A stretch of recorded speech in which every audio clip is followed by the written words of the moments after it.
മാണിക്ക് കീഴടങ്ങിയ കോൺഗ്രസിൽ കലാപം.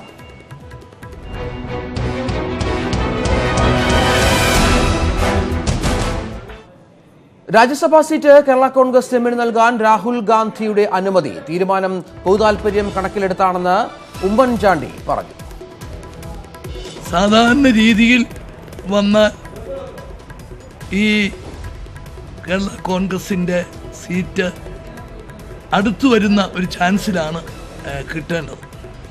പക്ഷേ ഇന്നത്തെ പ്രത്യേക സാഹചര്യങ്ങൾ കണക്കിലെടുത്ത് അത് ഈ പ്രാവശ്യം കൊടുക്കാൻ തീരുമാനിച്ചു. ഇത് വൺ ടൈമായിട്ടാണ്, ഇതൊരു സ്പെഷ്യൽ കേസായിട്ട് എടുത്തുകൊണ്ടാണ് കേരള കോൺഗ്രസിൻ്റെ റിക്വസ്റ്റ് ഞങ്ങൾ കൺസിഡർ ചെയ്തതും അതിന് അംഗീകാരം കിട്ടിയതും അതിൻ്റെ അടിസ്ഥാനത്തിലാണ്. മുന്നണിയുടെ പൊതു താല്പര്യം, ഐക്യ ജനാധിപത്യ മുന്നണിയുടെ പൊതു താല്പര്യം എടുത്തിട്ടുള്ള തീരുമാനമാണ്. ഇനി അങ്ങോട്ട് പഴയതുപോലെ തന്നെ ഏറ്റവും സൗഹാർദ്ദപരമായിട്ട് UDFൻ്റെ പ്രവർത്തനങ്ങൾ മുമ്പോട്ട് കൊണ്ടുപോകാൻ സാധിക്കുമെന്ന് പ്രതീക്ഷിക്കുന്നു.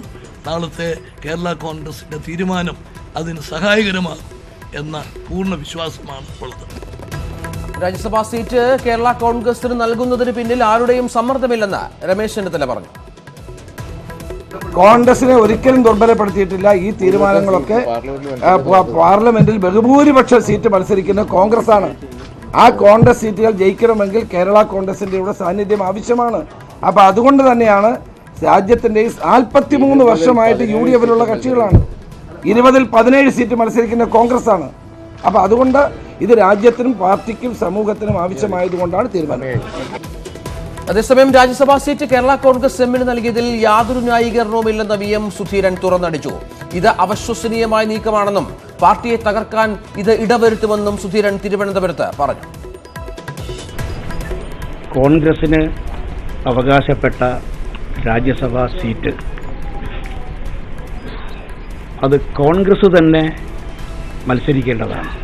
കോൺഗ്രസ് മത്സരിക്കുമെന്നാണ് എല്ലാവരും പ്രതീക്ഷിച്ചത്.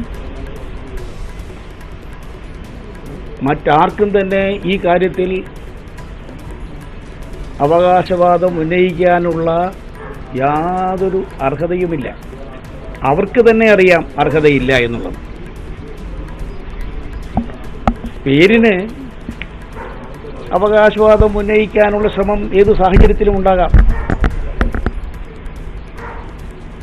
പക്ഷെ അതൊക്കെ സാധാരണ ഐക്യമുന്നണി രാഷ്ട്രീയത്തിൽ കാണുന്ന ചില അടവുകൾ എന്നുള്ള നിലയിൽ മാത്രമേ കാണാനാകൂ.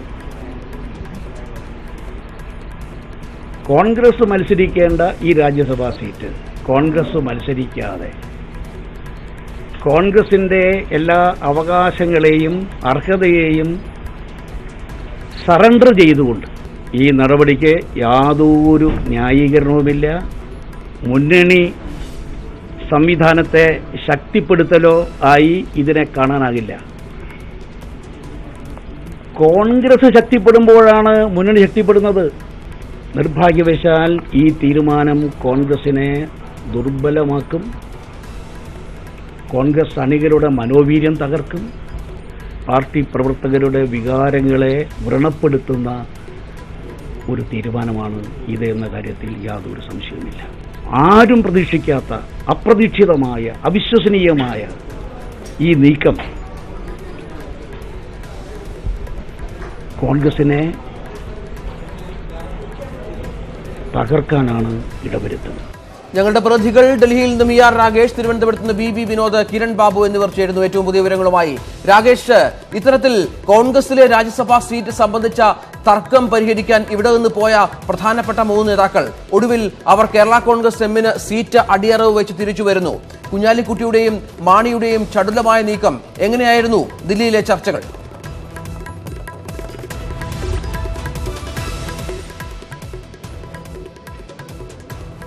രഞ്ജിത്ത്, UDFിന് വിജയം ഉറപ്പുള്ള രാജ്യസഭാ സീറ്റിൽ KM മാണി വിഭാഗം മത്സരിക്കും. രാഹുൽ ഗാന്ധിയുടെ അനുമതി ഇക്കാര്യത്തിൽ ഉണ്ടായിരിക്കുന്നു. കേരള നേതാക്കൾ രാഹുൽ ഗാന്ധിയുമായി കൂടിക്കാഴ്ച നടത്തിയ ശേഷമാണ് ഏതായാലും ഈ പ്രഖ്യാപനം ഉണ്ടായിരിക്കുന്നത്. സംസ്ഥാന നേതാക്കൾ നേരത്തെ തന്നെ ഇക്കാര്യത്തിൽ ധാരണയിലെത്തിയിരുന്നു.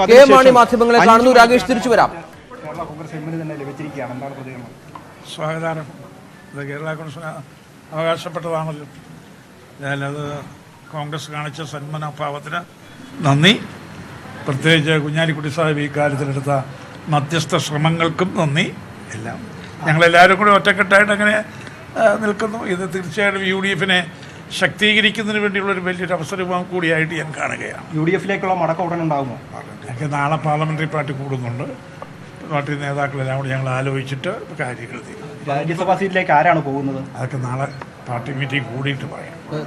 സാങ്കേതികമായി താങ്കളിപ്പോൾ UDF-നകത്തില്ല. സാങ്കേതികമായി ഇപ്പോൾ UDF-നകത്തില്ല. UDF-നകത്തില്ലാത്ത ഒരു കക്ഷിക്കാണ് ഇപ്പോൾ രാജ്യസഭാ സീറ്റ് നൽകാനായിട്ട് ഞങ്ങളെ എല്ലാവർക്കും അറിയാമല്ലോ.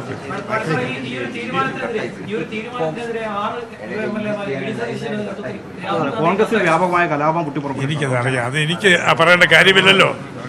എന്നെ കടത്തിവിടിയല്ലേ. സ്വാഗതാർഹമായ തീരുമാനമെന്ന് KM മാണി പ്രതികരിച്ചിരുന്നു. തീരുമാനമാണ്. തീർച്ചയായിട്ടും ഞങ്ങൾക്ക് സന്തോഷമുണ്ട്. കോൺഗ്രസിന് നന്ദി, കുഞ്ഞാലിക്കുട്ടി സാഹിബിന് നന്ദി.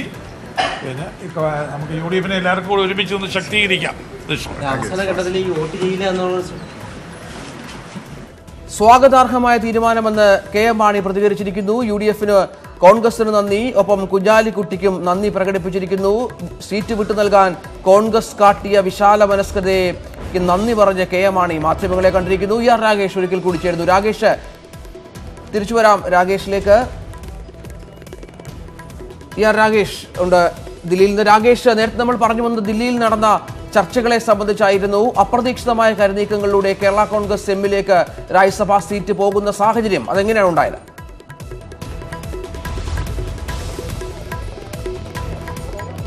രഞ്ജിത്ത്, തീർച്ചയായും രാജ്യസഭാ സീറ്റ് UDF-ന് വിജയമുറപ്പുള്ള കോൺഗ്രസ് സ്ഥാനാർത്ഥി മത്സരിക്കാൻ സാധ്യതയുണ്ടായിരുന്ന സീറ്റ് KM മാണി വിഭാഗത്തിന് നൽകാനുള്ള തീരുമാനം ഉണ്ടായിരിക്കുന്നു. ഏതായാലും മുസ്ലിം ലീഗിന്റെ സമ്മർദ്ദത്തിന് കോൺഗ്രസ് വഴങ്ങിയിരിക്കുന്നു എന്ന് തന്നെ പറയേണ്ടിയിരിക്കുന്നു. രാഹുൽ ഗാന്ധിയുമായി 5 മണിക്കാണ് നേതാക്കൾ ചർച്ച നടത്തിയത്. ഈ ചർച്ചയ്ക്കൊടുവിലാണ് ഏതായാലും മാണി വിഭാഗത്തിന് സീറ്റ് നൽകാനുള്ള അന്തിമമായ തീരുമാനമുണ്ടാവുകയും അത് കേരള ഹൗസിൽ മാധ്യമങ്ങൾക്ക് മുമ്പിൽ കോൺഗ്രസ് നേതാക്കൾ പ്രഖ്യാപിക്കുകയും ചെയ്തത്.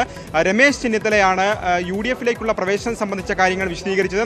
43 വർഷമായി UDF-ന്റെ ഭാഗമായിരുന്നു KM മാണി. പക്ഷേ കഴിഞ്ഞ 2 വർഷമായി UDF-നൊപ്പമല്ല. പക്ഷേ അതിന് UPA-ക്കടക്കം പാർലമെന്റിലടക്കം കോൺഗ്രസുമായി ചേർന്ന് പ്രവർത്തിച്ചിരുന്ന പാർട്ടിയായിരുന്നു.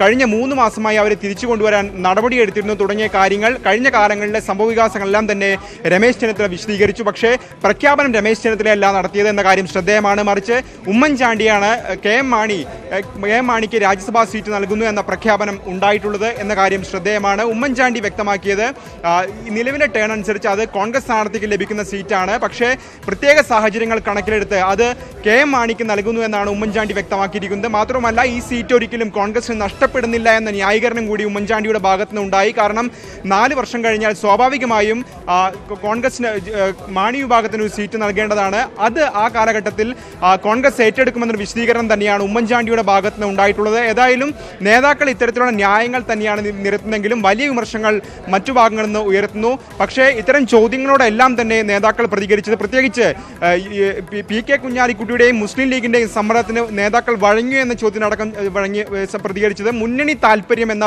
പ്രയോഗം തന്നെയാണ് നേതാക്കൾ ഒന്നടങ്കം ഉപയോഗിച്ചത്. പ്രത്യേകിച്ച് ഉമ്മൻചാണ്ടിയും രമേശ് ചെന്നിത്തലയും അടക്കമുള്ളവർ ആവർത്തിച്ചുള്ള ചോദ്യങ്ങൾക്കും ഇക്കാര്യം തന്നെയാണ് വ്യക്തമാക്കിയത്. ആരുടെയും സമ്മർദ്ദങ്ങൾക്ക് KM മാണി നടത്തിയ വാർത്താ സമ്മേളനത്തിന്റെ വിശദാംശങ്ങളുമായി ഉമേഷും ചേരുന്നു. ഉമേഷ്, KM മാണി നേരത്തെ താൻ ഇക്കാര്യം അറിഞ്ഞതുപോലെ വലിയ ആത്മവിശ്വാസത്തിൽ നേരത്തെ പ്രതീക്ഷിച്ചിരുന്ന ഒരു തീരുമാനം എന്ന രീതിയിൽ മാധ്യമങ്ങളെ കണ്ട് ഇക്കാര്യങ്ങൾ പറയുന്നു. എന്താണ് മാണി കൂടുതലായി പറഞ്ഞു വെച്ചത്?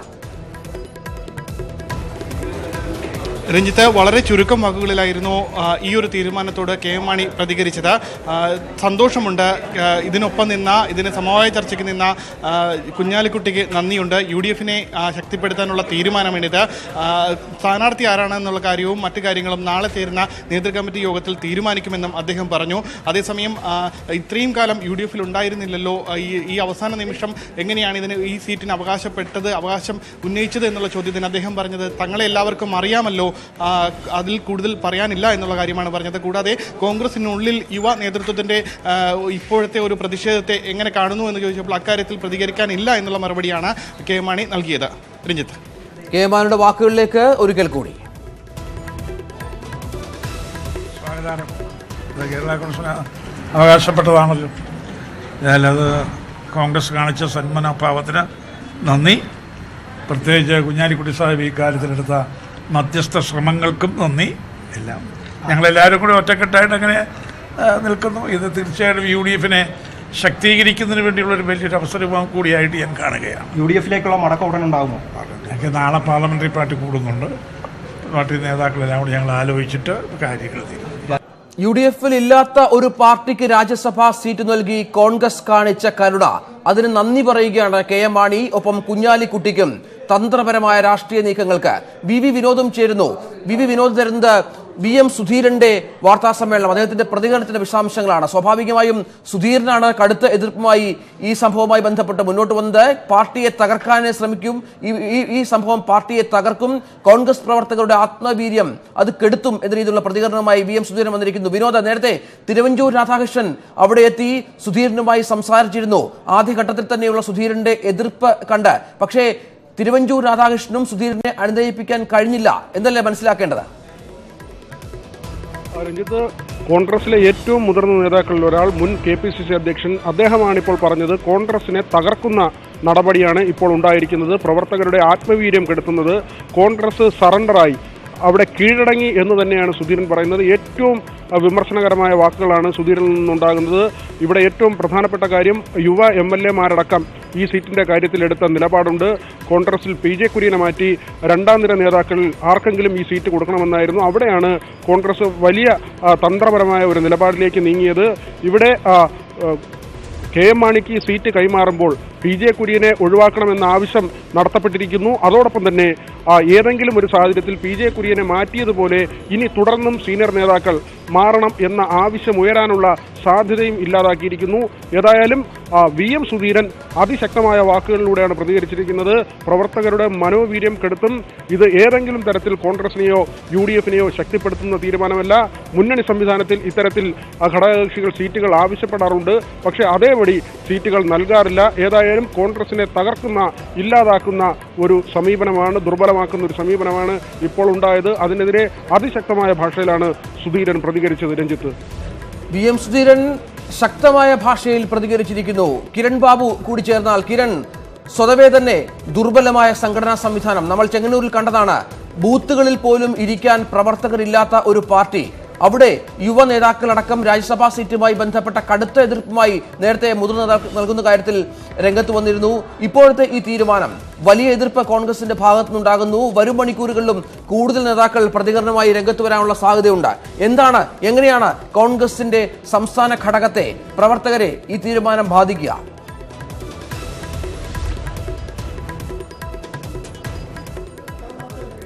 കേരളത്തിലെ കോൺഗ്രസിനെ സംബന്ധിച്ച് അടിമുടി നിരാശ നൽകുന്ന ഒരു തീരുമാനമാണ് ഇന്ന് ഡൽഹിയിൽ നിന്നുണ്ടായിരിക്കുന്നത്.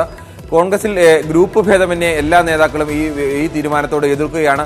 ഒന്നാം നിര നേതാക്കൾ ഒഴികെ ചില അപൂർവം 4-5 നേതാക്കൾ മാത്രമാണ് ഈ തീരുമാനം സംബന്ധിച്ച് നേരത്തെ ധാരണയുണ്ടായിരുന്നത്. അവരാണ് ഈ ചർച്ചകൾക്കെല്ലാം നേതൃത്വം നൽകിയത്. സാധാരണഗതിയിൽ ഗ്രൂപ്പ് നേതാക്കൾ എടുക്കുന്ന തീരുമാനം. ഇപ്പോൾ തിരുവഞ്ചൂർ രാധാകൃഷ്ണൻ മാധ്യമങ്ങളെ കാണുന്നു. അല്പസമയം മുമ്പ് അദ്ദേഹം VM സുധീരനുമായി കൂടിക്കാഴ്ച നടത്തിയിരുന്നു. അത് പെർമനൻ്റ് ആയിരിക്കണം, സ്റ്റേബിളായിരിക്കണം, നാട്ടിലെ എല്ലാ ആളുകൾക്കും ഉൾക്കൊള്ളാൻ കഴിയത്തക്ക വിധത്തിലുള്ള വിപുലവുമായിരിക്കണം. അതുകൊണ്ട് ആ രൂപത്തിലേക്ക് ഇത് വിപുലപ്പെട്ട് വരാത്തിടത്തോളം കാലം ഇടയ്ക്കിടയ്ക്ക് ഫ്രിക്ഷൻസ് നിലനിൽക്കും എന്നുള്ളതാണ് ഇതിൻ്റെ പ്രധാനപ്പെട്ട പ്രശ്നം. അതുകൊണ്ട് ഫ്രിക്ഷൻസ് ഇല്ലാത്ത ഒരൈക്യം, ആ ഐക്യം ഉണ്ടായി എങ്കിൽ മാത്രമേ ഇത് പെർഫെക്റ്റ് ആവും. അതിനുവേണ്ടിയുള്ള പരിശ്രമമാണ് നടത്തേണ്ടിയിരിക്കുന്നത്. കോൺഗ്രസിന് അർഹതപ്പെട്ട സ്ഥാനം, കാരണം ഇപ്പം കേന്ദ്ര നേതൃത്വത്തിൽ BJP-ക്കെതിരെ കോൺഗ്രസ് വളർന്നു വരേണ്ട സമയം, പാർലമെന്റിൽ കൂടുതൽ അംഗങ്ങൾ കൂട്ടേണ്ട സമയം, ആ സമയത്താണ് കേരളത്തിൽ നിന്നൊരു ശബ്ദം നഷ്ടമാകുന്നത്. കോൺഗ്രസിൻ്റെതായിരിക്കും. ഇപ്പൊ UDF-ൽ പോലും സാങ്കേതികമായി മാണി ഇല്ല, അപ്പോഴാണ് ഈ സീറ്റ് നഷ്ടമായത്. മിക്ക കോൺഗ്രസ് നേതാക്കളും ആ രീതിയിലാണ് പ്രതികരിച്ചിരിക്കുന്നത്. അല്ല, അത് തന്നെയാണ്. ഞാൻ ലോക്കലായിട്ട് ആ രംഗവുമായിട്ട് വളരെ ബന്ധപ്പെട്ട് നിൽക്കുന്ന ആളല്ലേ. അതുകൊണ്ട് താഴെ തട്ടുള്ള എല്ലാ പൊതുവികാരങ്ങളും അറിയാൻ എല്ലാ സാധ്യതകളും ഉള്ള ആളല്ലേ. അപ്പോൾ അതുകൊണ്ട് നമുക്ക് പീസ് മീൽ അറേഞ്ച്മെൻറ്റിനേക്കാൾ അപ്പുറത്തേക്കുള്ള ഒരു ഡെപ്ത് ഇതിനുണ്ട്. ആ ഡെപ്തിലേക്ക് ഈ ഐക്യം പോകത്തക്ക വിധത്തിലുള്ള നടപടികൾ ഉണ്ടാകണം. ഡൽഹിയിൽ നടന്ന ചർച്ച ഈ ഒരൊറ്റ സീറ്റ് മാത്രമാണോ എന്നുള്ളതാണ് എനിക്കറിയേണ്ടിയിരിക്കുന്ന കാര്യം. അപ്പോൾ ഇതിനകത്ത് ഒരു സീറ്റും ഒരു സ്ഥാനവും എന്നുള്ളത് മാത്രമല്ല, കേരള കോൺഗ്രസ് ഐക്യം പെർഫെക്റ്റായി പോകുന്നതിന് വേണ്ടിയുള്ള തടസ്സങ്ങളെല്ലാം നീക്കത്തക്ക വിധത്തിലുള്ള നടപടി ഉണ്ടാകണം. ആ നടപടിയിലേക്ക് പോകണം. അതല്ലാതെ പീസ് മീൽ ക്രമീകരണങ്ങൾ കൊണ്ട് മാത്രം ഇത് പൂർണ്ണമാവില്ല. മുന്നോട്ട് വെച്ച് അത്തരത്തിലൊരു ഐക്യം മുന്നോട്ട് കൊണ്ടുപോകാൻ കഴിയും. കാരണം കഴിഞ്ഞ തെരഞ്ഞെടുപ്പ് സമയത്ത് വന്നു അടുത്ത് ഈ ഒരു വിലപേശൽ നടത്തി ഒരു MP സ്ഥാനം സ്വന്തമാക്കുന്നു. ഇങ്ങനെയാണെങ്കിൽ ഒരു ഐക്യം നിലനിൽക്കുമെന്നാണ്. ഞാൻ അതിനകത്ത് വളരെ ഉറച്ച കാഴ്ചപ്പാടുള്ള ആളാണ്. നമ്പർ 1, കേരള കോൺഗ്രസുമായിട്ടുള്ള ഐക്യം കേരളത്തിലെ ജനാധിപത്യ ഏകീകരണത്തിന് ആവശ്യമാണ്. ആ ഐക്യത്തിന് താഴെ തട്ടുള്ള കുറേ പ്രശ്നങ്ങളുണ്ട്. അത് സംസാരിച്ച് തീർക്കത്തക്ക വിധത്തിലുള്ള നടപടികളുണ്ടാകണം. ആ നടപടിയിലേക്ക് പോയി അങ്ങനെ ജനാധിപത്യ വിശ്വാസികൾക്ക് എല്ലാവർക്കും വിശ്വസിക്കാൻ കഴിയത്തക്ക വിധത്തിലുള്ള ഒരു മുന്നണിയായി കേരള കോൺഗ്രസ് കൂടി ചേരുന്ന UDF മുന്നോട്ട് പോകണം. ഈ എതിർപ്പ് ഉന്നയിക്കുന്ന യുവ MLA-മാരും VM സുധീരൻ അടക്കമുള്ള മുതിർന്ന നേതാക്കളോടും എന്താണ് പറയുന്നത്? എനിക്ക് ഈ കാര്യത്തിനകത്ത് ജനാധിപത്യ ഏകീകരണത്തെ അവരാരും എതിർത്തതായിട്ട് ഞാൻ മനസ്സിലാക്കിയിട്ടില്ല. അതുകൊണ്ടാണ് ഞാൻ പറഞ്ഞത് ഒറ്റയ്ക്കൊറ്റയ്ക്ക് ഓരോ ഇഷ്യൂ സെറ്റിൽ ചെയ്ത് മാത്രം പോയാൽ ഒരു മുന്നണി പെർഫെക്റ്റ് ആവില്ല. ആ മുന്നണിയെ ബാധിക്കുന്ന അല്ലെങ്കിൽ ആ പാർട്ടികൾ തമ്മിലുള്ള ഇൻട്രാ പാർട്ടി അറേഞ്ച്മെൻറ്റ്സ് ഒത്തിരി തർക്കങ്ങളുണ്ടാകാം. അതെല്ലാം ചർച്ച ചെയ്ത് പെർഫെക്റ്റായിട്ട് തീരുന്നാൽ പിന്നെ തലവേദനയില്ലാതെ സ്മൂത്തായിട്ടുള്ള ടേക്ക് ഓഫിലിട്ടു. പക്ഷെ അതിനുവേണ്ടി വല്ലാതെ വിട്ടുവീഴ്ച കോൺഗ്രസ് ചെയ്തു എന്നുള്ള ഒരു വികാരമാണ് പല കോൺഗ്രസ് പ്രവർത്തകരും നേതാക്കളും പ്രകടിപ്പിച്ചിരിക്കുന്നത്. ഞാൻ എൻ്റെ അഭിപ്രായത്തിനകത്ത് കേരള കോൺഗ്രസ് കൂടി ഈ മുന്നണിയിൽ ഉണ്ടാകണമെന്നുള്ള കാര്യത്തിൽ തർക്കമില്ല. ഇതിപ്പോൾ ഈ അഭിപ്രായം പറഞ്ഞ ഒരു നേതാവും ഒരാളും കേരള കോൺഗ്രസ് മുന്നണിയിൽ വേണ്ട എന്ന് പറഞ്ഞിട്ടില്ല. ആ അർത്ഥത്തിൽ അത് അവിടെ വരെ പെർഫെക്റ്റായി. പക്ഷേ അതിനേക്കാൾ അപ്പുറത്തേക്കുണ്ട് ഒരു ഇഷ്യൂവിന് മാത്രം പരിഹാരം, ബാക്കിയുള്ളതിന് പരിഹാരം ഉണ്ടാവുന്നില്ല എന്നുള്ള നില വന്നാൽ വീണ്ടും ഫ്രിക്ഷൻസ് ഇതിനകത്ത് നിൽക്കും, വീണ്ടും പൊട്ടിത്തെറിയിലേക്ക് അത് പോകും. അത് വരാതിരിക്കണം. അത് വരാതിരിക്കത്തക്ക വിധത്തിലുള്ള നടപടിയായേ മതിയാകൂ എന്നാണ് എൻ്റെ അഭിപ്രായം. ഇല്ലില്ല, ഞാൻ നേരത്തെ പറഞ്ഞല്ലോ, രാജ്യസഭാ സീറ്റ് മാത്രമല്ലല്ലോ ഇതിനകത്തെ പ്രശ്നം. കേരള കോൺഗ്രസും തമ്മിലുള്ള പ്രശ്നത്തിനകത്ത് രാജ്യസഭാ സീറ്റിനെ ചൊല്ലിയല്ല കേരള കോൺഗ്രസ് മുന്നണി വിട്ടുപോയത്. അപ്പോൾ കേരള കോൺഗ്രസുമായിട്ടുള്ള നമ്മളുടെ പ്രശ്നങ്ങളെക്കുറിച്ച് സംസാരിക്കുമ്പോൾ അന്ന് രാജ്യസഭാ സീറ്റേ ഇല്ല. രാജ്യസഭാ സീറ്റുമായി ബന്ധപ്പെട്ടല്ല കേരള കോൺഗ്രസ് ഒരു പൊളിറ്റിക്കൽ പൊസിഷൻ എടുക്കുന്നത്. ഞാൻ പറയുന്നു, തിരുവഞ്ചൂർ രാധാകൃഷ്ണൻ മാധ്യമങ്ങളെ കാണുകയായിരുന്നു. തത്സമയ സംപ്രേഷണമാണ് കണ്ടത്. രാജ്യസഭാ സീറ്റ് കേരള കോൺഗ്രസ് എമ്മിന് നൽകാൻ രാഹുൽ ഗാന്ധിയുടെ അനുമതി തീരുമാനം മുന്നണിയുടെ പൊതുതാൽപര്യം കണക്കിലെടുത്താണെന്ന് ഉമ്മൻചാണ്ടി പറഞ്ഞു. ഉമ്മൻചാണ്ടിയുടെ വാക്കുകളിലേക്ക്. സാധാരണ രീതിയിൽ വന്ന ഈ കേരള കോൺഗ്രസിൻ്റെ സീറ്റ് അടുത്തു വരുന്ന ഒരു ചാൻസിലാണ് കിട്ടേണ്ടത്. പക്ഷേ ഇന്നത്തെ പ്രത്യേക സാഹചര്യങ്ങൾ കണക്കിലെടുത്ത് അത് ഈ പ്രാവശ്യം കൊടുക്കാൻ തീരുമാനിച്ചു. ഇത് വൺ ടൈമായിട്ടാണ്, ഇതൊരു സ്പെഷ്യൽ കേസായിട്ട് എടുത്തുകൊണ്ടാണ് കേരള കോൺഗ്രസിൻ്റെ റിക്വസ്റ്റ് ഞങ്ങൾ കൺസിഡർ ചെയ്തതും അതിന് അംഗീകാരം കിട്ടിയതും അതിൻ്റെ അടിസ്ഥാനത്തിലാണ്.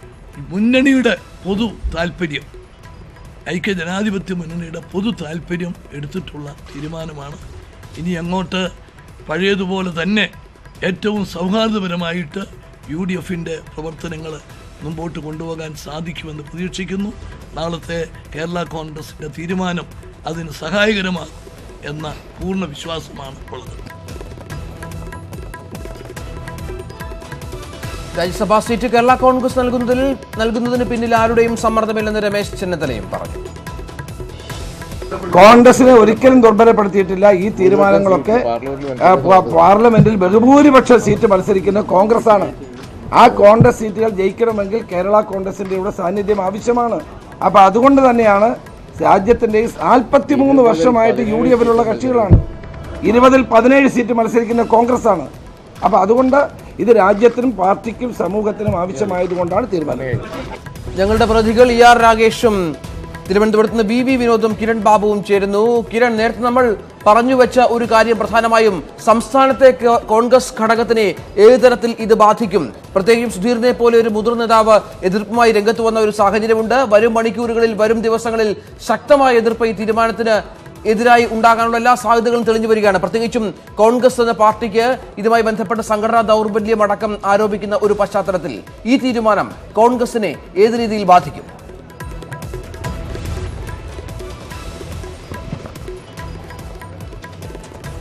സ്വാഭാവികമായും കോൺഗ്രസിന്റെ എല്ലാ പ്രവർത്തകർക്കും നിരാശ നൽകുന്ന ഒരു തീരുമാനമാണിത്. പതിവിൽ നിന്ന് വ്യത്യസ്തമായി സാധാരണഗതിയിൽ ഗ്രൂപ്പ് നേതാക്കളുടെ തീരുമാനത്തെ ആ ഗ്രൂപ്പെങ്കിലും അംഗീകരിക്കേണ്ടതാണ്. ഇക്കുറി ഉണ്ടാകുന്ന ഏറ്റവും പ്രധാനപ്പെട്ട പ്രത്യേകത ഗ്രൂപ്പിന് അതീതമായി രണ്ടാം നിരയിൽ നിൽക്കുന്ന നേതാക്കളും തന്നെ സാധാരണ പ്രവർത്തകർക്കടക്കം ഈ തീരുമാനത്തോട് കടുത്ത വിയോജിപ്പാണുള്ളത്. കേരള കോൺഗ്രസ് UDF-ലേക്ക് മടങ്ങി വരണം എന്നതിൽ കേരളത്തിലെ പ്രധാന നേതാക്കളും തന്നെ കേരളത്തിലെ അണികളുടെ ഭൂരിപക്ഷം പേരും യോജിക്കുന്നുണ്ട്. അങ്ങനെ ഒരു വീണ്ടും UDF ശക്തിപ്പെടണമെന്നും UDF അങ്ങനെ ശക്തിപ്പെടേണ്ട ആവശ്യമാണെന്ന കാര്യത്തിൽ അവർക്ക് യോജിപ്പുണ്ട്. കോട്ടയം ജില്ലയിലെ ചില കോൺഗ്രസ് പ്രവർത്തകർക്കായിരിക്കും മാത്രമായിരിക്കും ഇക്കാര്യത്തിൽ ഒരു എതിർപ്പുണ്ടാവുക. എന്നാൽ അതിനുവേണ്ടി കോൺഗ്രസ് നടത്തിയ വിട്ടുവീഴ്ച വളരെ വലുതാണ്. ഇനി 4 വർഷത്തിന് ശേഷം മാത്രമേ കോൺഗ്രസിന് ഈ വിടവ് നികത്താൻ കഴിയൂ. 4 വർഷത്തേക്ക് കോൺഗ്രസ് കിട്ടേണ്ട ഒരു അവസരം രാജ്യസഭയിൽ സുപ്രധാനമായ ഈ ഘട്ടത്തിൽ തന്നെ ദേശീയ തലത്തിൽ കോൺഗ്രസിന്റെ അംഗസംഖ്യ കുറവായിരിക്കുന്ന ഒരു ഘട്ടത്തിലാണ് ഇങ്ങനെ ഒരു വലിയ വിട്ടുവീഴ്ച നടത്തിക്കൊണ്ട് കേരള കോൺഗ്രസ് എമ്മിനെ മുന്നണിയിൽ എടുക്കുന്നത്. കർണാടകയിൽ നടത്തിയതിന് സമാനമായ ഒരു വിട്ടുവീഴ്ചയാണ്. കർണാടകയിൽ ഒന്നുകിൽ BJP അകറ്റാൻ വേണ്ടിയാണ് ഇങ്ങനെ ഒരു വലിയ വിട്ടുവീഴ്ചയ്ക്ക് തയ്യാറാകുന്ന ഒരു ന്യായം പറയാൻ കഴിയും. എന്നാൽ കേരളത്തിൽ അങ്ങനെ അണികൾക്ക് ബോധ്യമാകുന്ന തരത്തിലേക്ക് കൃത്യമായ ഒരു കാരണം പറയാൻ ഇപ്പോൾ തന്നെ കേരളത്തിലെ പ്രധാന നേതാക്കളിൽ കഴിഞ്ഞിട്ടില്ല. അവരടക്കം പറയുന്നത് ഈ സംഘടനാ സംവിധാനം ശക്തിപ്പെടുത്താൻ വൺ ടൈം സെറ്റിൽമെന്റ് ആണ് ഇങ്ങനെ ഒരു തീരുമാനം. ഇത് ഒരു പ്രത്യേക സാഹചര്യത്തിലെടുത്ത തീരുമാനം മാത്രമാണെന്ന് പറയുമ്പോഴും ഇത് പൂർണ്ണമായും എത്രത്തോളം കോൺഗ്രസിലെ അണികൾ ഉൾക്കൊള്ളും, അതിനപ്പുറത്തേക്ക് കോൺഗ്രസിലെ നേതൃനിരയിൽ നിൽക്കുന്നവർ എത്രത്തോളം ഉൾക്കൊള്ളും എന്നുള്ള ചോദ്യമുണ്ട്. ഇതിന്റെ ഏറ്റവും പ്രധാനപ്പെട്ട തെളിവാണ് KPCC മുൻ അധ്യക്ഷൻ, കേരളത്തിലെ ഏറ്റവും ഒരു മുതിർന്ന നേതാവാണ് VM സുധീരൻ. അദ്ദേഹം തന്നെ ആത്മഹത്യാപരമാണ് ഈ തീരുമാനം എന്നാണ് പറയുന്നത്. കോൺഗ്രസ് ശക്തിപ്പെടാതെ എങ്ങനെയാണ് മുന്നണി ശക്തിപ്പെടുന്നത് എന്ന സാധാരണ കോൺഗ്രസ് പ്രവർത്തകരുടെ വികാരമാണ് അദ്ദേഹം ചോദിക്കുന്നത്. സ്വാഭാവികമായും കേരളത്തിലെ രണ്ടാം നിരയിൽ നിൽക്കുന്ന നേതാക്കൾ ഇപ്പോൾ പ്രധാന നേതാക്കളായി നിൽക്കുന്നവർക്കെതിരെ വികാരമുള്ള നേതാക്കളെല്ലാം ഇതിനെതിരെ രംഗത്ത് വരാൻ സാധ്യതയുണ്ട്. കോൺഗ്രസ് ഹൈക്കമാൻഡ് അനുമതിയോടുള്ള തീരുമാനമായതുകൊണ്ട് ഒരു വലിയ പരസ്യമായ ഒരു പൊട്ടിത്തെറിയിലേക്കോ അത്തരത്തിലേക്കോ പോയില്ലെങ്കിലും ഈ തീരുമാനം തിരുത്താനാവില്ല എന്നറിയാമെങ്കിലും ഈ തീരുമാനത്തിനെതിരെ ഇതുവരെ നേതാക്കളെടുത്ത തീരുമാനങ്ങളോട് വിയോജിപ്പുള്ളവർ പലപ്പോഴും നേതാക്കൾ ഏകപക്ഷീയമായി 1, 2, 3 നേതാക്കൾ മാത്രം ചേർന്ന് അവരുടെ അഭിപ്രായം കേട്ട് മാത്രമാണ് ഹൈക്കമാൻഡ് തീരുമാനമെടുക്കുന്ന ശക്തമായ അഭിപ്രായം ഒരു വലിയ വിഭാഗം യുവ നേതാക്കൾക്കുണ്ട്. വിവരങ്ങൾ നൽകിയത്. കോൺഗ്രസിൽ പൊട്ടിത്തെറി ആരംഭിച്ചിട്ടേ ഉള്ളൂ. VM സുധീരൻ അതിന് തുടക്കമിട്ട് കഴിഞ്ഞു. കേരള കോൺഗ്രസ് മാണി ഗ്രൂപ്പിന് കോൺഗ്രസിന് അവകാശപ്പെട്ട സീറ്റ് ദാനം ചെയ്തതുമായി ബന്ധപ്പെട്ട് ഏതായാലും ഇതുമായി ബന്ധപ്പെട്ട വാർത്തകളാണ് ഇതുവരെ ചർച്ച ചെയ്തുകൊണ്ടിരുന്നത്. ഞങ്ങളുടെ പ്രതിനിധികൾ ചേർന്നിരുന്നു. ഇനി മറ്റു ചില വാർത്തകളിലേക്ക് പോയാൽ പ്രതിപക്ഷത്തെ ചിലർ തീവ്രവാദികളെ പിന്തുണയ്ക്കുന്നതായി മുഖ്യമന്ത്രി പിണറായി വിജയൻ നിയമസഭയിൽ. ആലുവ എടത്തലയിൽ യുവാവിനെ പോലീസ് മർദ്ദിച്ച സംഭവത്തിൽ പ്രതിപക്ഷത്തിന്റെ അടിയന്തര പ്രമേയ നോട്ടീസിനാണ് മുഖ്യമന്ത്രിയുടെ മറുപടി. തീവ്രവാദ ബന്ധമുള്ള MLA-മാർക്കെതിരെ കേസെടുത്ത് അവരെ അറസ്റ്റ് ചെയ്യാൻ പ്രതിപക്ഷം വെല്ലുവിളിച്ചു. പ്രതിപക്ഷ ബഹളത്തെ തുടർന്ന് സഭ പിരിഞ്ഞു. പോലീസിന്റെ വീഴ്ച ആയുധമാക്കിയാണ് പ്രതിപക്ഷം ഇന്നും ഭരണപക്ഷത്തെ നേരിട്ടത്. ആലുവയിലെ പോലീസ് മർദ്ദനം സഭ നിർത്തിവെച്ച് ചർച്ച ചെയ്യണമെന്നാവശ്യപ്പെട്ട് അൻവർ സാദത്ത് MLA-യുടെ അടിയന്തര പ്രമേയ നോട്ടീസിന് മറുപടി നൽകവെയാണ് മുഖ്യമന്ത്രിയുടെ വിമർശനം. ഉസ്മാനാണ് പോലീസിനെ ആദ്യം മർദ്ദിച്ചതെന്ന് പറഞ്ഞ മുഖ്യമന്ത്രി കളമശ്ശേരി ബസ് കത്തിക്കൽ കേസ് പ്രതിയടക്കം തീവ്രവാദ സ്വഭാവക്കാരാണ് പ്രതിഷേധത്തിന് പിന്നിൽ. തീവ്രവാദികളായി തിരിച്ചറിയാൻ പറ്റാത്ത ഒരു കൂട്ടം ആൾക്കാരാണ് ഇവര്. ആലുവ എന്ന് പറയുന്ന ആ പ്രദേശം ഒരു സ്വതന്ത്ര റിപ്പബ്ലിക് ഒന്നുമല്ല. ഈ കേരളത്തിന്റെ ക്രമസമാധാന പാലനം അതേ രീതിയിൽ നടക്കേണ്ട സ്ഥലമാണ്. കളമശ്ശേരിയിൽ ബസ് കത്തിച്ച സംഘടനയുടെ നേതാവിനെ സ്വീകരിക്കാൻ മണിക്കൂറുകൾ കാത്തിരുന്നത് മുഖ്യമന്ത്രിയല്ലേ എന്നായിരുന്നു പ്രതിപക്ഷത്തിന്റെ ചോദ്യം. ഈ മുഖ്യമന്ത്രി പിണറായി വിജയന് ധൈര്യമുണ്ടെങ്കിൽ പ്രതിപക്ഷത്തിരിക്കുന്ന ഏതെങ്കിലും അംഗത്തിന് തീവ്രവാദി ബന്ധമുണ്ടെങ്കിൽ കേസെടുത്ത് അവരെ അറസ്റ്റ് ചെയ്യട്ടെ, ഞങ്ങൾ വെല്ലുവിളിക്കുന്നു. നോമ്പ് വിഷയം അനാവശ്യമായി ഉന്നയിച്ച അൻവർ സാദത്ത് നിയമസഭയെ മതസ്പർദ്ധയ്ക്ക് വേദിയാക്കിയത് ശരിയായില്ലെന്നും മുഖ്യമന്ത്രി പറഞ്ഞു. എന്നാൽ മുഖ്യമന്ത്രിയുടെ പരാമർശത്തിന് VK ഇബ്രാഹിമിന്റെ മറുപടി ഇങ്ങനെ: മുസ്ലിം നാമമുള്ള ആരെങ്കിലും ഒരു കേസുമായി ബന്ധപ്പെട്ടാൽ അവർക്ക് ഒരു തീവ്രവാദം ചാർത്തുന്നത് ഒരു ഫാഷനായിട്ടുണ്ട്. പ്രതിപക്ഷ ബഹളത്തെ തുടർന്ന് നടപടികൾ വേഗത്തിൽ പൂർത്തിയാക്കി സഭ ഇന്നേക്ക് പിരിഞ്ഞു. എത്ര നിശബ്ദമായിട്ട് അദ്ദേഹം കേട്ടിരുന്നു. ന്യൂസ് 18 തിരുവനന്തപുരം. പ്രതിപക്ഷത്തെ ചിലർ തീവ്രവാദികളെ പിന്തുണയ്ക്കുന്നുവെന്ന നിയമസഭയിലെ മുഖ്യമന്ത്രിയുടെ പ്രസ്താവനയ്ക്കെതിരെ പ്രതിപക്ഷ നേതാവ് രമേശ് ചെന്നിത്തല. മുഖ്യമന്ത്രിയുടെ പ്രസ്താവന നിരുത്തരവാദപരമാണ്. ഇതിനെ പ്രതിപക്ഷം ശക്തമായി നേരിടും. ഇത്തരം ആരോപണങ്ങൾ ഉന്നയിച്ച് പ്രതിപക്ഷത്തെ നിശബ്ദരാക്കാമെന്ന് മുഖ്യമന്ത്രി കരുതേണ്ടെന്നും ചെന്നിത്തല ഡൽഹിയിൽ പറഞ്ഞു. പ്രതിപക്ഷത്തിന് നേരെ തീവ്രവാദ ബന്ധം ആരോപിച്ചതിൽ ഞാൻ ശക്തമായി പ്രതിഷേധിക്കുകയാണ്. ശുദ്ധ അനാവശ്യമാണ് കേരളത്തിലെ മുഖ്യമന്ത്രി പറയുന്നത്. കേരളത്തിലെ ഏത് MLA-ക്കാണ് തീവ്രവാദി ബന്ധമുള്ളത്? ഏത് ആളെയാണ് അദ്ദേഹം ഉദ്ദേശിച്ചത്? മുഖ്യമന്ത്രി അത് ജനങ്ങളോട് മാപ്പ് പറയേണ്ട കാര്യമാണ്. മുഖ്യമന്ത്രി അന്വേഷിക്കട്ടെ ഏത് പ്രതിപക്ഷ MLA-ക്കാണ് തീവ്രവാദി ബന്ധമുള്ളതെന്ന്, തീവ്രവാദത്തെ പ്രോത്സാഹിപ്പിക്കുന്ന ആരാണെന്ന്. മുഖ്യമന്ത്രി ഇത്രയും നിരുത്തരവാദപരമായ നിലയിൽ ഒരു പ്രസ്താവന നിയമസഭയ്ക്കകത്ത് നടത്തിയത് അങ്ങേയറ്റത്തെ അസംബന്ധമാണ്. ഒരു കാരണവശാലും അത് അംഗീകരിക്കാൻ കഴിയുന്ന ഒരു കാര്യമല്ല. സ്റ്റോപ്പ് മെമ്മോ അവഗണിച്ച് മരടിൽ സിനിമാ ഷൂട്ടിങ്ങിനായി നിലം നികത്തിയ സംഭവത്തിൽ തുടർ നടപടി ആവശ്യപ്പെട്ട് മരട് വില്ലേജ് ഓഫീസർ ജില്ലാ കളക്ടർക്ക് റിപ്പോർട്ട് നൽകി. ന്യൂസ് 18 വാർത്തയെ തുടർന്ന് കളക്ടർ അടിയന്തര റിപ്പോർട്ട് ആവശ്യപ്പെട്ടതിനെ തുടർന്നാണ് വില്ലേജ് ഓഫീസറുടെ റിപ്പോർട്ട്. റവന്യൂ ഉദ്യോഗസ്ഥർ ഷൂട്ടിംഗ് സൈറ്റിൽ പരിശോധന നടത്തി. News 18 impact. മമ്മൂട്ടിയുടെ ബിഗ് ബജറ്റ് ചിത്രം മാമാങ്കത്തിനായി മരടിൽ നിലനികത്തി സെറ്റിട്ട വിവരം ന്യൂസ് 18 റിപ്പോർട്ട് ചെയ്ത പശ്ചാത്തലത്തിലാണ് ജില്ലാ കളക്ടർ റിപ്പോർട്ട് ആവശ്യപ്പെട്ടത്. ഇതിന്റെ ഭാഗമായി റവന്യൂ ഉദ്യോഗസ്ഥർ സെറ്റ് സന്ദർശിച്ച് റിപ്പോർട്ട് നൽകി. ചിത്രീകരണത്തിനായി മണ്ണടിച്ചത് നിർത്തിവെക്കണമെന്നും സ്ഥലം പൂർവ്വസ്ഥിതിയിലാക്കണമെന്നും കാട്ടി Maradu village officer stop memo നൽകിയിരുന്നു. എന്നാൽ ഇത് വകവയ്ക്കാതെ ചിത്രീകരണം തുടരുകയായിരുന്നു. ഈ സാഹചര്യത്തിൽ തുടർ നടപടി സ്വീകരിക്കണമെന്നാണ് വില്ലേജ് ഓഫീസർ RDOയ്ക്കും കളക്ടർക്കും വ്യാഴാഴ്ച നൽകിയ റിപ്പോർട്ടിൽ പറയുന്നത്. ഇതിൽ പെർമിറ്റ് എടുക്കണമെന്ന് നമ്മൾ പറഞ്ഞിട്ടുണ്ടായിരുന്നു. അവർ വന്നപ്പോൾ നമ്മൾ സ്റ്റോപ്പ് മെമ്മോ കൊടുത്ത സമയത്ത് തന്നെ പെർമിറ്റ് എടുക്കാൻ പറഞ്ഞിട്ടുണ്ടായിരുന്നു. ഇപ്പോൾ അവർ എടുത്തതായിട്ട് ഇപ്പോൾ കാണിച്ചു തന്നിട്ടില്ല നമുക്ക്. സെറ്റിനായി മണ്ണിട്ട ഭാഗം ഷൂട്ടിങ്ങിന് ശേഷം മണ്ണ് മാറ്റി പൂർവ്വസ്ഥിതിയിൽ ആക്കാമെന്നാണ് നിർമ്മാതാക്കൾ റവന്യൂ ഉദ്യോഗസ്ഥരെ അറിയിച്ചിട്ടുള്ളത്. എന്നാൽ ഇത് നിയമലംഘനമാണെന്നും നിയമലംഘനത്തിന് വില്ലേജ് അധികൃതർ കൂട്ടുനിൽക്കുകയാണെന്നും പരിസ്ഥിതി പ്രവർത്തകർ ആരോപിക്കുന്നു. ഇപ്പോൾ സ്റ്റോപ്പ് മെമ്മോ കൊടുത്ത നിമിഷം മുതൽ ആ സ്ഥലം നെൽപ്പാടം തന്നെയായി വരികയാണ്. അത് തിരിച്ച് അടിയന്തരമായി എടുക്കണം. ഇപ്പോൾ 3 മാസത്തേക്ക് ഷൂട്ടിംഗ് കാലത്തിന് കൊടുക്കുക എന്ന് പറഞ്ഞാൽ ഒരു നിയമലംഘനം 3 മാസം നടന്നോട്ടെ, അത് കഴിഞ്ഞിട്ട് തിരിച്ചെടുക്കാന്ന്. അങ്ങനൊരു നിയമം ഒരാൾക്ക് അങ്ങനെ നടപ്പാക്കാൻ പറ്റില്ല. തുടർ നടപടികൾ ശുപാർശ ചെയ്തുള്ള വില്ലേജ് ഓഫീസറുടെ റിപ്പോർട്ടിന്മേൽ സ്ഥല ഉടമയുടെ ഭാഗം കൂടി കേട്ട ശേഷം കളക്ടറാണ് നടപടിയെടുക്കേണ്ടത്. CN Prakash, news 18 Kochi. തന്നെ മാനസിക രോഗിയാക്കി കേസിൽ നിന്ന് രക്ഷപ്പെടാനാണ് പിതാവ് ചാക്കോയുടെ നീക്കമെന്ന് മകൾ നീനു. മാനസികാരോഗ്യ കേന്ദ്രത്തിൽ തന്നെ ചികിത്സയ്ക്ക് കൊണ്ടുപോയെന്ന പിതാവിന്റെ വാദം കളവാണ്. വീട്ടിൽ നിരന്തരം മർദ്ദനത്തിന് ഇരയായെന്നും നീനു വെളിപ്പെടുത്തി. അതേസമയം കെവിനെ മർദ്ദിച്ച പ്രതികളെ ഒന്നാം സാക്ഷി അനീഷ് തിരിച്ചറിഞ്ഞു. നീനുവിന് മാനസിക രോഗമുണ്ടെന്നും കോടതി ഇടപെട്ട് കെവിന്റെ വീട്ടിൽ നിന്ന് മാറ്റി ചികിത്സ നൽകണമെന്നും പിതാവ് ചാക്കോ ആവശ്യപ്പെട്ടിരുന്നു. ചാക്കോയുടെ വാദങ്ങൾ പച്ചക്കള്ളമാണെന്ന് നീനു വ്യക്തമാക്കുന്നു. എന്റെ ഫ്രണ്ട്സിനോട് ചോദിച്ചാൽ, എന്നോട് പരിചയപ്പെട്ടവരോട് ചോദിച്ചാൽ അറിയാലോ ഞാനൊരു മാനസിക രോഗിയാണോ അല്ലയോ എന്ന്. വീട്ടിൽ നിരന്തരം ക്രൂരമർദ്ദനത്തിന് താൻ ഇരയായിട്ടുണ്ടെന്നും നീനു വെളിപ്പെടുത്തി. സ്നേഹാഭ്യർത്ഥനയുമായി വന്ന ഒരാളെ അമ്മ മുൻപ് മർദ്ദിച്ചിട്ടുണ്ട്. ട്യൂട്ടോറിയലിലൊക്കെ വന്ന് ഉപദ്രവിച്ചിട്ടുണ്ട്. പയ്യനെ പിടിച്ച് തല്ലാനൊക്കെ പോയിട്ടുണ്ട്. കെവിന്റെ വീട്ടിൽ നിന്ന് മാറ്റണമെന്ന ചാക്കോയുടെ ആവശ്യവും നീനു തള്ളിക്കളഞ്ഞു. പുറത്താക്കുന്നിടം വരെ ഞാൻ ഇവിടെ തന്നെ നിൽക്കും. ചാക്കോയുടെ ആരോപണങ്ങൾ നീനു തള്ളിയതോടെ കോടതിയെടുക്കുന്ന നിലപാടുകളാകും ഇനി നിർണായകം. ന്യൂസ് 18 കോട്ടയം. കെവിൻ കൊലക്കേസിൽ CBI അന്വേഷണം വേണമെന്ന് KCBC കൊലപാതകത്തെ ശക്തമായി അപലപിക്കുന്നു. സഭയ്ക്കകത്തെ ദളിത് വിവേചനം അവസാനിപ്പിക്കണം. കോർപ്പറേറ്റ് രാഷ്ട്രീയത്തിന്റെ താൽപര്യങ്ങൾ വർദ്ധിച്ചു വരുന്നുവെന്നും പലപ്പോഴും ന്യൂനപക്ഷങ്ങളെ പ്രതിരോധത്തിലാക്കുമെന്നും KCBC വർഷകാല സമ്മേളനത്തിന് ശേഷം ആർച്ച് ബിഷപ്പ് സുസൈ പാക്യം വാർത്താ സമ്മേളനത്തിൽ പറഞ്ഞു. എടപ്പാളിലെ തിയേറ്റർ ഉടമയെ അറസ്റ്റ് ചെയ്ത പോലീസ് നടപടി തള്ളി ഡയറക്ടർ ജനറൽ ഓഫ് പ്രോസിക്യൂഷന്റെ റിപ്പോർട്ട്. നടപടി സമൂഹത്തിന് തെറ്റായ സന്ദേശമാണ് നൽകുന്നതെന്ന് ചൂണ്ടിക്കാട്ടിയുള്ള റിപ്പോർട്ട് DGP സർക്കാരിന് കൈമാറി. അതേസമയം തിയേറ്റർ ജീവനക്കാരുടെയും ചൈൽഡ് ലൈൻ പ്രവർത്തകരുടെയും രഹസ്യമൊഴി കോടതി രേഖപ്പെടുത്തും. പോക്സോ നിയമത്തിലെ 19, 21 വകുപ്പുകൾ പ്രകാരം നിശ്ചിത സമയത്തിനകം പരാതി നൽകണമെന്ന് പറയുന്നില്ല. ആ നിലയിൽ ഈ വകുപ്പുകൾ പ്രകാരമാണ് മുഖ്യസാക്ഷിയായ തിയേറ്റർ ഉടമ സതീഷിനെ അറസ്റ്റ് ചെയ്തത്.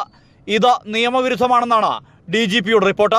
ദൃശ്യങ്ങൾ നശിപ്പിക്കാനോ മറച്ചുവെക്കാനോ തിയേറ്റർ ഉടമ ശ്രമിച്ചിട്ടില്ല. ഏപ്രിൽ 18-നാണ് സംഭവം. തുടർന്നുള്ള ദിവസങ്ങളിൽ സതീഷ് സ്ഥലത്തുണ്ടായിരുന്നില്ല. എന്നിട്ടും പരാതി നൽകാൻ വൈകിയെന്ന പേരിൽ അറസ്റ്റ് ചെയ്തത് തെറ്റാണ്. സതീഷ് കുറ്റകൃത്യം മറച്ചുവെക്കാൻ മനഃപൂർവ്വം ശ്രമിച്ചോ എന്നാണ് പരിശോധിക്കേണ്ടിയിരുന്നത്.